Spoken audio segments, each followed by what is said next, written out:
Lebih 100 jenis makanan hanya untuk RM79? Jom ke Iftar Ramadan Martrade Hall, Kuala Lumpur. Bertemakan bumi Morocco, iftar ni meletup macam bazar Ramadan, guys. Dengan hampir 20 stesen makanan, chef-chef akan sediakan makanan korang panas-panas tau. Jadi tak perlu risau makanan sejuk dalam buffet ni.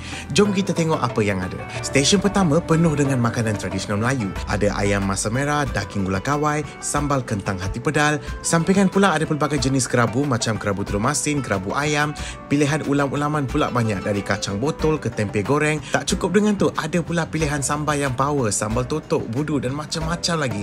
Sampingan lain termasuk ikan masin, telur masin, keropok ikan dan pelbagai jenis lauk tambahan. Stesen seterusnya adalah pilihan minuman. Ada 7 jenis air yang berbeza disediakan.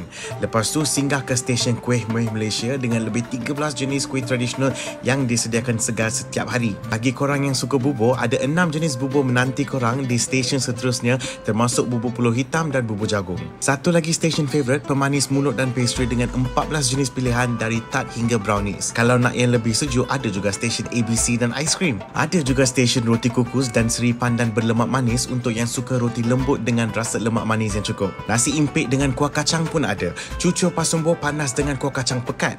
Rojak buah segar dengan kuah rojak kau. Sup tulang dengan roti Bengali, laksa Penang, cak kuih tiaw, kambing golek, daging harimau menangis, roti jala, lempeng, murtabak, roti john, sate lokceng, keropok lekov. Sekejap penat. Iftar Ramadan ni memang best untuk family korang. Ada something for everyone. Jadi jangan lepaskan peluang ni. Oh, I ada mention tak yang harga RM79 ni hanya untuk early bird?